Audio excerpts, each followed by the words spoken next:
আশা করি সকলে খুব ভালো আছেন।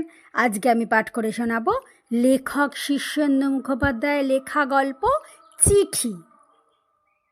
ভূতটাকে আমি দেখেছিলাম পুরনো পোস্ট অফিসের বাড়িতে। সেই থেকে ভূতের গল্পটা সবাইকে বলে আসছে। কেউ কেউ বিশ্বাস করেছে, কেউ আবার করছে না। নদীর একটা দিক ভাঙতে ভাঙতে শহরের উত্তর দিকটা অনেকখানি গিলে ফেলল। পুরনো পোস্ট অফিসের বাড়িটা থেকে যখন মাত্র 20 গজ দূরে জল, তখনই প্রমাদ বুঝে সরকার তরফ অফিসটা শহরের মাঝখানে তুলে আনল। পুরনো বাড়িটা নদীগর্ভে যাওয়ার জন্য মৃত্যুদণ্ডাদেশ পেয়ে একা একা পোড়া বাড়ির মতন দাঁড়িয়ে রইল। আর 20 গজ দূর নদীর পাড় আরও খানিকটা ভাঙল, আরও খানিক ভাঙতে ভাঙতে একদিন সেই জল এসে বাড়ির ভিত ছুঁয়ে ফেলল। তলা থেকে ধুয়ে নিয়ে মাটি নিয়ে গেল। কিন্তু সেই সময় বর্ষার পর জল জমে জলে মন্দা লেগে যাওয়ায় সে বছরের মতো পুরনো বাড়িটা পোস্ট অফিসের বেঁচে যায়। কেবল নদীর দিকটায় ভেতরে জোর কমে যাওয়ায় একটু কাত হয়ে দাঁড়িয়ে রইল। তার বারান্দায় দুটো মোটা মোটা থাম ভেঙে ছাদের এক অংশ নেমে আড়াল নিল। নৌকা বেয়ে নদী দিয়ে যেতে যেতে চেয়ে দেখলে মনে হতো ঠিক যেন নতুন বউ ঘোমটা দিয়ে লজ্জায় যেমন নতুন বউরা এসে ঘাটে দাঁড়ায়, নৌকা দেখলে তেমনই। ওইভাবে একদিন রয়ে গেল বাড়িটা। কেউ সে বাড়ির দখল নেয়নি। কেবল তারা জানালা দরজাগুলি গরিব গুব্বরা খুলে নিয়ে গেল। কিছুটা আলগা ইট নিয়ে গেল লোকজন, কিন্তু পিসার হেলানো স্তম্ভের মতন সেই হেলা। বাড়িতে কেবল নদীর বাতাস বইত দীর্ঘশ্বাসের মতন, আর ছিল বাদুড়, ইঁদুর, চামচিকে, সাপখোপ আর উদ্ভিদ। গাছের জান বড় সাংঘাতিক। তারা ভিত ফাটিয়ে গজায়, দেয়ালে শিকড় দিয়ে গর্ত খুঁড়ে ফেলে। তারা এইসব ছিল, আর কেউই নয়। তখন আমি ছোট, বছর 7, 8 বয়স হবে। সেই বয়সটা ধর্মই এই যে পৃথিবীর সব কিছু হা করে দেখি, সব কথা হা করে শুনি। কিছু বোকা শোকাও ছিলাম। বড়রা কেউ সঙ্গে না থাকলে যেখানে সেখানে যাওয়া বারণ ছিল, যাওয়ার সাহসও ছিল না।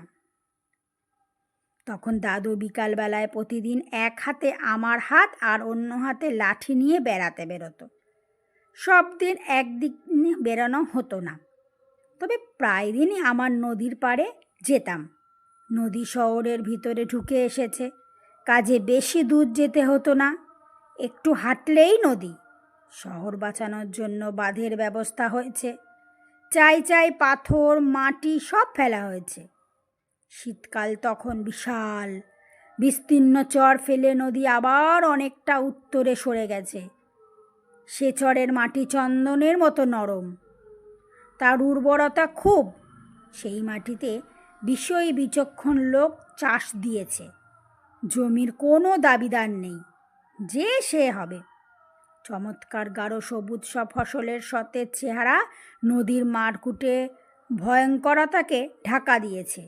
সেই ফসলের জল যোগান দিয়ে তীরে তীরে নদীটা বয়ে যাচ্ছে ক্ষীণ 3-4টে ধারায়। আমি আর দাদু সেই নদীর পাড়ে যেতাম। দাদু লাঠিটা তুলে দূরের দিকে তাকাতেন, বলতেন, ওই যে কাকাতুয়া কেলেহারি দেখছো, ওইখানেই ছিল একটা বহু পুরনো ডুমুর গাছ। ওর তলায় 50-60 বছর আগেও রাম পণ্ডিতের পাঠশালা ছিল। আর ওই ডালের খেতে একটা খোড়া ঘরও ছিল, ডাকাতে কালীবাড়ি। এখন দেখে বোঝাই যায় না, ওই নদীর উপর দিয়ে একটা সুরকি বাঁধানো সড়ক গিয়েছিল জমিদার বাড়ির দিকে। শহরে অনেকটা অঞ্চল হারিয়ে গেছে। এই অংশটুকু ছিল বস্ত স্কুল, মন্দির, রাস্তা। সেইটুকু সব নয়, তার সঙ্গে অনেক বাল্য কৈশোরের নানান স্মৃতিচিহ্ন। কত পুরনো গাছ, পাথর ঘাট, আঘাটা। দাদু নদীর ধারে এলে কিছুক্ষণ আমাকে উপলক্ষ করে সেসব পুরনো স্মৃতির চিহ্নগুলো স্থান নির্দেশন করার চেষ্টা করত। তারপর চুপ করে দাঁড়িয়ে থাকতেন। নতুন ঘাট তৈরি হয়েছে, সেখানে নৌকা বাঁধা। দাদু কখনো সেই ঘাটের কাছে গিয়ে ঝিম হয়ে বসে থাকতেন। তার একদিকে লাঠি, অন্য ধারে আমি। বা ধারে অনেকটা দূরে পুরনো পোস্ট অফিসের রহস্যময় হেলাবাড়ি দেখা যেত। জানালা দরজা প্রকাণ্ড হা গুলি শোকার্ত চোখের মতন চেয়ে আছে সজীব পৃথিবীর দিকে। ভিতরের অন্ধকার ঘুটঘুটি। সামনের বর্ষা যদি বাঁধ ভাঙে তো তার পৃথিবীর মেয়াদ শেষ হবে। বাঁধ না ভাঙলেও হেলাবাড়ি নিশ্চয়ই ওইভাবে রেখে দেবে না, লোকে ভেঙে ফেলবে। মুমূর্ষ বাড়িটা এই সত্যটা বুঝতে পেরেছিল। সে তাই অজানা মানুষের কাছে তার মৃত্যুর সংবাদ পাঠাতো ওইসব অন্ধকার চোখের ভাষায়। বিকালে ফুরিয়ে এলে আমরা নিঃশব্দে উঠে আসতাম। একদিন ওইভাবে দাদু ধ্যানস্থ। নদীর উপর শীতের শেষ বেলার একটা অদ্ভুত আবছা আলো পড়েছে। ফসলের ক্ষেত নিস্তব্ধ, নিঃসার। একটা কুয়াশা গোলা নদী জল থেকে উঠে আসছে ঘাটে জনহীন নৌকা বাঁধা। জলে স্রোত নেই, শব্দ নেই। সেই বয়সে যা স্বভাব। আমি উঠে কিছু দূর একা একা হাঁটলাম। কাঁকড়ার গর্ত, মানুষ পশুর মল পড়ে রয়েছে, বীজে কাটা ঝোপ সর্বত্র। জলের একটা পচাটে গন্ধ শীতের বাতাসকে ভারী করে তুলেছিল। একটা লাল বল গড়িয়ে গড়িয়ে পায়ে পায়ে নিয়ে আমি আস্তে আস্তে ছুটছি। কখনো দাঁড়াচ্ছি, দাদুর দিকে ফিরে দেখি দাদু তেমনি বসে আছেন। সাদা লাঠিটা দূর থেকেও দেখা যাচ্ছে। কোথাও একটা ইশারা ছিল, একটা ইঙ্গিতময় ষড়যন্ত্র। নদীর ভাঙা পাড় বেয়ে নেমে গিয়ে জল ছুঁয়ে শীতভাব টের পাই। বলটায় নোংরা লেগেছিল। সেই জলে ধুয়ে উঠে আসছি। ঠিক সেই সময় মুখ তুলে দেখি ঠিক মাথার উপরে হেলা বাড়িটা ঝুলছে। ভেতরে থেকে মাটি ক্ষয়ে গিয়ে একটা ঝুল বারান্দার মতন ঝুলে আছে, ঝুঁকে আমাকে দেখছে। এত কাছ থেকেও ওভাবে বাড়িটাকে দেখিনি কখনো। দাদুকে তখনও দেখা যাচ্ছিল। বিকালের হালকা অন্ধকার তাকে ঢেকে ফেলেনি তখনও। সাদা লাঠিটা তখনও ঝকঝকে। মুখ তুলে বাড়িটা আবার দেখি। বাড়িটার মাথার উপরে একটা ফ্যাকাশে চাঁদ।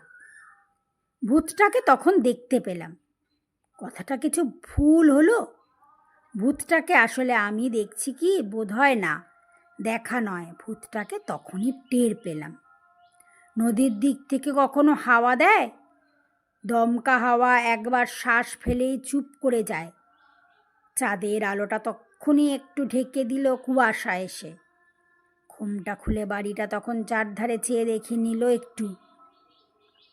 পায়ে পায়ে আমি খাড়া বেয়ে বেয়ে উঠতে লাগলাম। কোনো কারণ ছিল না, কেবল মনে হলো একটু বাড়িটা দেখে আসি তো। কিন্তু দেখার কিছু ছিল না। চারধারে ভাট শ্যাওলার জঙ্গল। বিচুটি পাতা ছোঁয়ার জন্য হাত বাড়িয়ে আছে। দু একটা নিম গাছ। এসব পার হয়ে অন্ধকার জানালা দরজার কাছে দেখা গেল।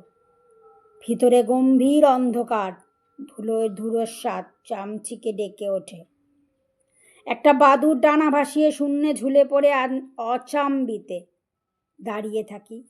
অন্ধকার সরে আসে চোখ।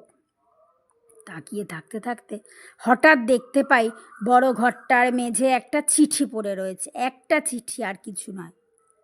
একটার পর একটা বাদুর অন্ধকারে আভাস পেয়ে জানালা দরজা দিয়ে উড়ে যাচ্ছে।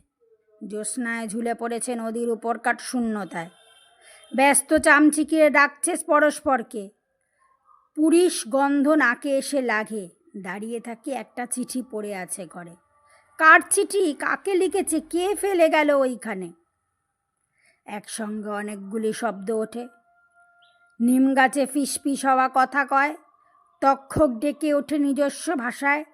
বাড়িটার ভিতরে নিচে অদৃশ্য জলের শব্দ হয়। কার চিঠি? কার চিঠি? দাঁড়িয়ে থাকি। চিঠিটা পড়ে আছে ধুলোয়। সাদা চৌকো। সন্ধে হয়ে এলো। আলো জল থেকে তুলে নেয় তার শরীর। নদীর পরপারে ঘোর লাগা অন্ধকার বেলা যায়। কথা হয়, সে কেমন কথা কে জানে। কিন্তু তবু জানি চারধারে কথা হয়, গাছের, জলের, বাতাসের, কীটপতঙ্গের প্রাণপণে তারা করে বার্তা বিনিময়। সেই রকম একটা কথা চারিধারে তৈরি হতে থাকে। হঠাৎ উত্তর পাই, তোমরা নাও। প্রকাণ্ড অন্ধকারে ঘরের মেঝেয় চিঠিখানা পড়ে রয়েছে, সাদা চৌকো। তুলে নাও, ও চিঠি তোমার জন্যই পড়ে রয়েছে। আমার চারধারে অপেক্ষা করছে দেখছো। চিঠিটা আমি তুলে নিই কি না? আমি নিলাম না। দাদু দূর থেকে ডেকেছিল, কোথায় গেলে ভাই? আমি মুখ ফিরিয়ে নিলাম, মাথা নেড়ে বললাম, না, নেব না। উত্তর পেলাম, যেখানেই থাক, পৃথিবীর যে প্রান্তেই থাক, একদিন না একদিন এই চিঠি ঠিক তোমার ঠিকানা খুঁজে যাবে, চিঠি পাবে। ভূতটা আমি দেখেছিলাম সেই প্রথম শেষবার পুরনো পোস্ট অফিসের বাড়িতে। ঠিক দেখা একে বলে না, অনুভব করা। একটা প্রকাণ্ড ঘর, ধুলোটো মেঝে, একটা সাদা চৌকো চিঠি পড়ে রয়েছে। ভয় করে না, তবে চোখে জল আসে না কখনো। বয়স হলো, কবে সেই শহর ছেড়ে চলে এসেছি, কত দূরে, কিন্তু ঠিক জানি চিঠি পাবো। নমস্কার, গল্প পাঠ এখানেই শেষ হলো।